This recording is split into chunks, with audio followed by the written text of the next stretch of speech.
देखो छात्रों, प्रिय अध्यापकों, आज हम कक्षा 8वीं की दूसरी इकाई का दूसरा पाठ 2 लघुकथाएं इसकी जानकारी देखेंगे। इसके लेखक है हरि जोशी। हम लेखक का परिचय देखेंगे। जन्म 1943 खुड़िया मध्य प्रदेश।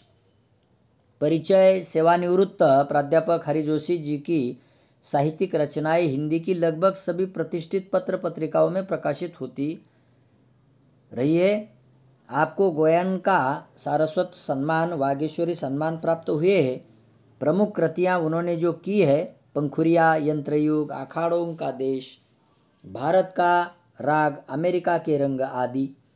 गद्य संबंधी जो 2 यहाँ लघु कथाएँ दी है, यहाँ 2 लघु कथाएँ दी गई है। प्रथम लघु कथा में जोशी जी ने बताया है कि हमें बुरे काम का फल बुरा ही मिलेगा, अंत में बुरे काम नहीं करने चाहिए। दूसरी लघु कथा में देखो, आपने समझाया है कि कठोरता की अपेक्षा विनम्रता अधिक महत्वपूर्ण होती है। घमंडी का सिर हमेशा नीचा होता है, अतः हमें घमंड नहीं करना चाहिए। देखो, यहाँ हमने लेखक का परिचय देखा है। अब देखो, यहाँ हम जो देख रहे हैं कि लघु कथाएं जो होती है, लघु यानी छोटी, यानी कि आपने लघुत्व को भी नहीं छोड़ती और कथा को भी नहीं छोड़ती, यानी कि गागर में सागर भर देने की बात हरि जोशी ने की है लघु कथा के माध्यम से। अब पहली जो लघु कथा है न्यू, यानी कि गागर में सागर, छोटी सी बात लेकिन उसमें बड़े पैमाने पर संदेश देने का काम इस लघु कथा के अंतर्गत किया है। अब जो नींव है, यानी कि इस नींव के द्वारा जो लेखक ने यहाँ स्पष्ट किया है कि हमें जीवन में हमेशा अच्छे काम करने चाहिए। अगर हम बुरे काम की ओर जाते हैं तो चाहे भगवान भी हमें मदद नहीं करता और समाज भी मदद नहीं करता। इसीलिए हमेशा बुरे काम का फल बुरा ही मिलता है।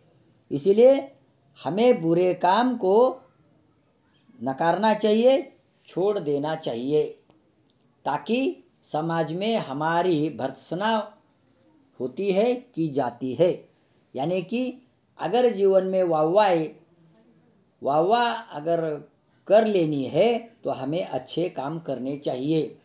देखो, किसी भी बात का रवैया ये होता है उस की जड़ में, उसकी जड़ अगर मजबूत है, नींव अगर मजबूत है, तो वह काम, वह इमारत या उस व्यक्ति की देखो जीवन की नैया मजबूत बनेगी।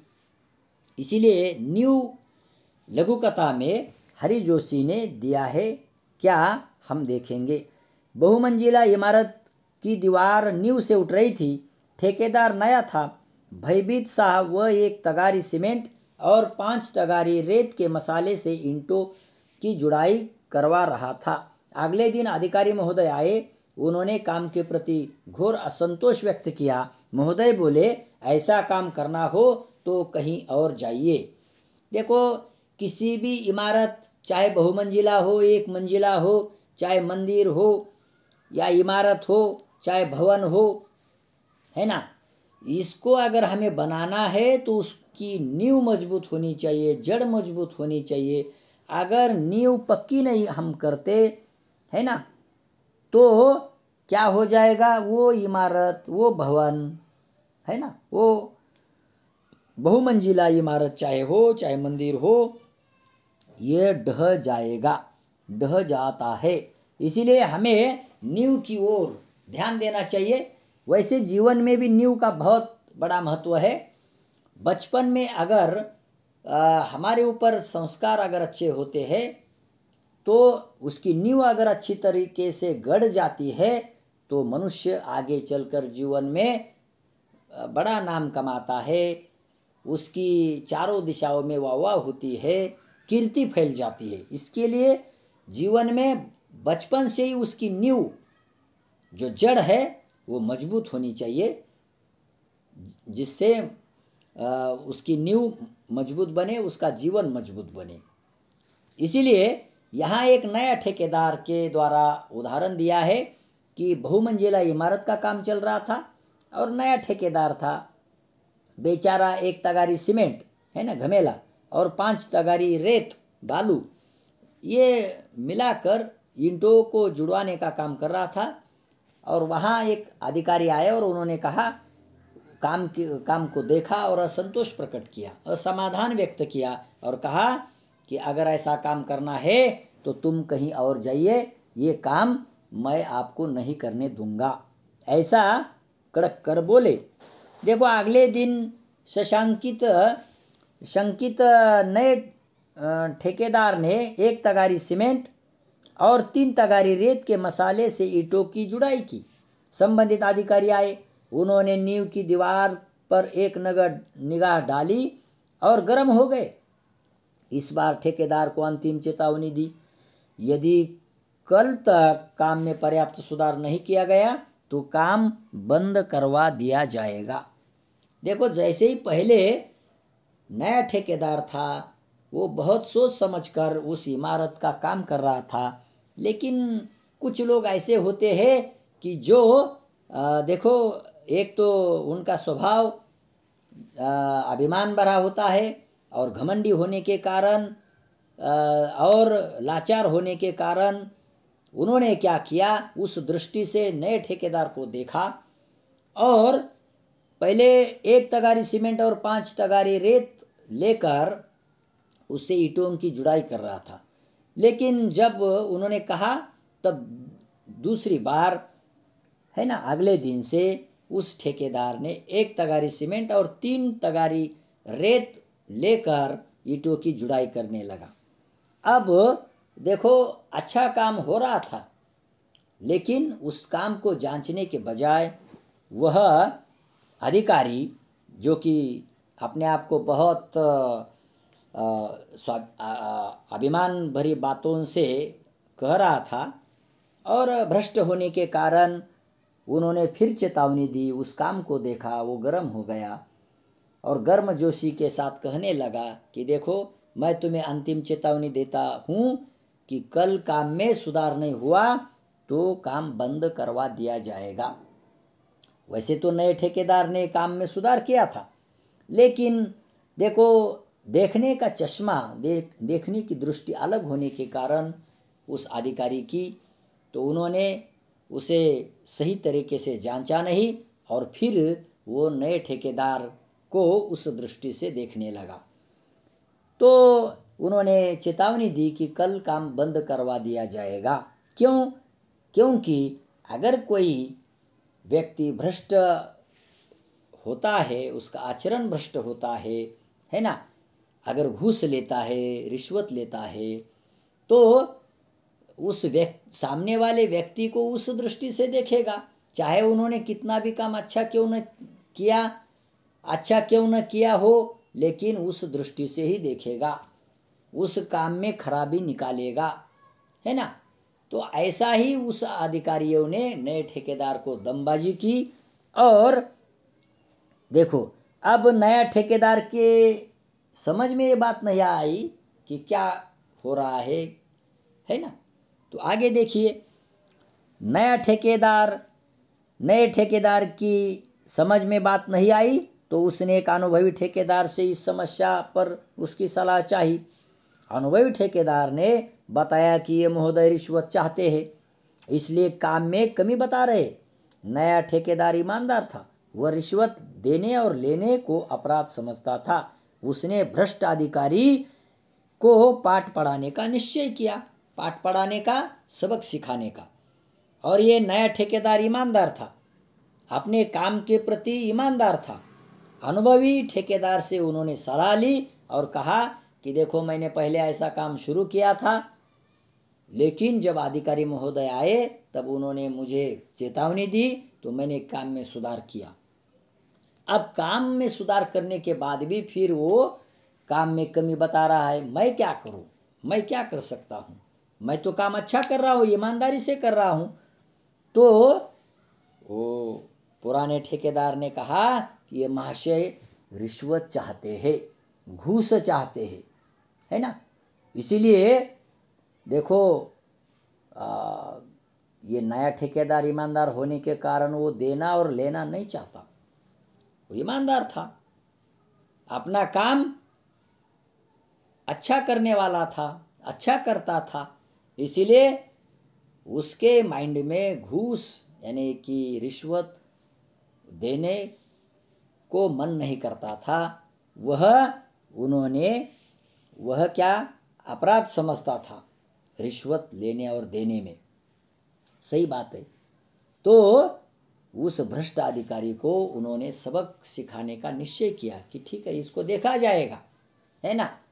आज समाज में जहाँ वहाँ भ्रष्टाचार का बोलबाला चल रहा है, लेकिन खाली अनेक कार्यालयों में यहाँ है ना पैसा देना और लेना कानूनन अपराध है ऐसा बोर्ड लिखा जाता है।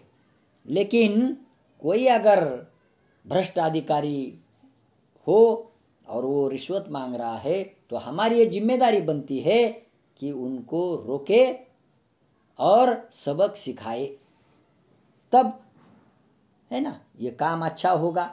ये भी बात है, यानी कि जितना लेने वाला अपराधी होता है उतना ही देने वाला अपराधी होता है। इसीलिए दोनों की जिम्मेदारी ये बनती है कि रिश्वत देना नहीं चाहिए और लेना भी नहीं चाहिए, तब समाज अच्छा बन सकता है, बनेगा। इसीलिए नए ठेकेदार ईमानदार होने के कारण उन्होंने ऐसे कुछ भ्रष्ट अधिकारियों जो होते हैं उसमें से एक उसको सबक सिखाने का निश्चय किया। आगे देखिए, अगले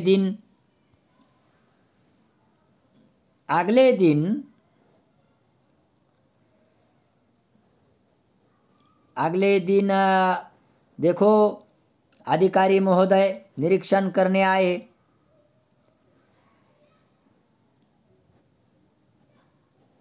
अगले दिन अधिकारी महोदय निरीक्षण करने आए और ठेकेदार ने उन्हें रुपयों से भरा लिफाफा पकड़ा दिया। अधिकारी प्रसन्न होकर जैसे ही जाने लगे वैसे ही एकाएक वहाँ उच्च अधिकारी आ गए। अधिकारी महोदय रिश्वत लेते हुए रंगे हाथों पकड़े गए। देखो, यानी कि अगले दिन देखो अधिकारी महोदय निरीक्षण करने आए, ठेकेदार ने उन्हें रुपयों से भरा लिफाफा पकड़वा दिया और अधिकारी प्रसन्न होकर जाने की कोशिश में लग गया। लेकिन नए ठेकेदार ईमानदार होने के कारण उन्होंने उस भ्रष्ट अधिकारी को सबक सिखाने की कोशिश की थी। वह जल्दी ही देखो उस उच्च अधिकारी को उन्होंने इशारा किया, समझो कि वहाँ वो उच्च अधिकारी आए और उन्होंने उस भ्रष्ट अधिकारी को रिश्वत लेते हुए रंगे हाथ पकड़वा लिया।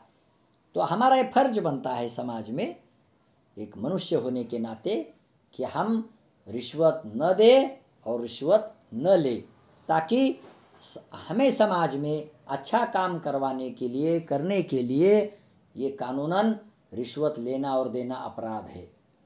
तो इस बात को हरि जोशी लेखक ने समझाने की कोशिश की है और हमारी नींव कैसी मजबूत बने, ये इमारत के माध्यम से समाज में हमारी नींव कैसी मजबूत बने, समाज की नींव कैसी जड़ मजबूत बने, इसका लेखाजोखा इस लघु कथा में किया है।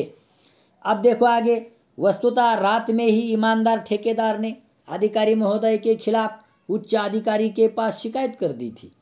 उच्च अधिकारी ईमानदार थे। उन्होंने कहा कुछ एक भ्रष्ट अधिकारियों के कारण ही पूरा प्रशासन बदनाम होता है। देखो सही बात है, सभी भ्रष्ट नहीं होते, है ना। 100 में से एक आध दूसरा आदमी भ्रष्ट निकलता है। इसका परिणाम पूरे प्रशासन पर, पूरे समाज में होने लगता है। इसीलिए हमारा ये फर्ज बनता है, रिश्वत देना भी नहीं चाहिए और रिश्वत लेना भी नहीं चाहिए।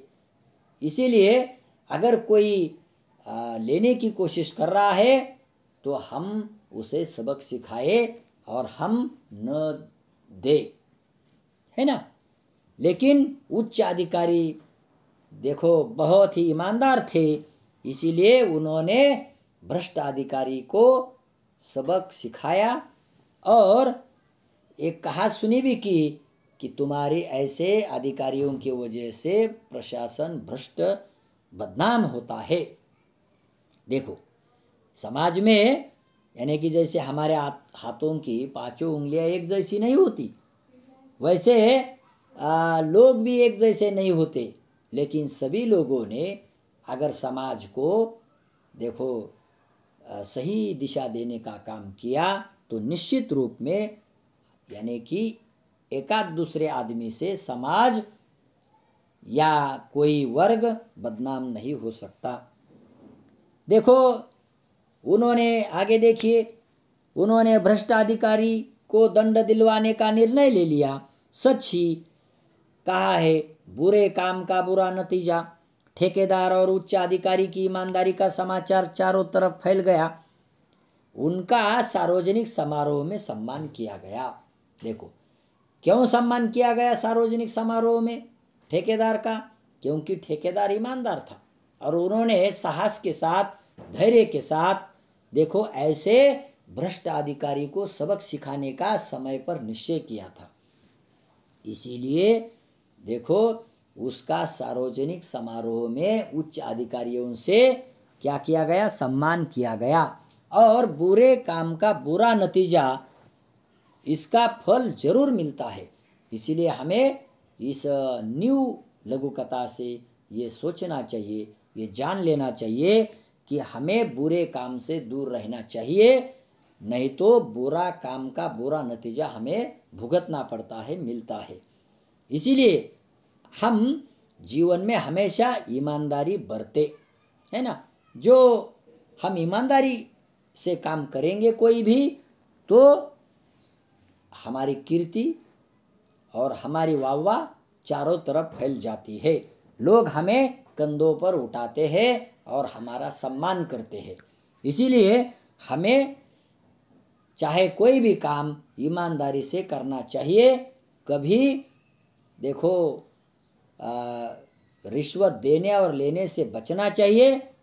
ये कानूनन अपराध होता है, इसकी ओर ध्यान देना चाहिए और एक अच्छा समाज निर्माण करने की बात इस न्यू लघु कथा के द्वारा एक अच्छे समाज में एक ईमानदारी का गुण कैसे बढ़ जाए, इसकी चर्चा इस लघु कथा में जोशी जी ने की है। धन्यवाद।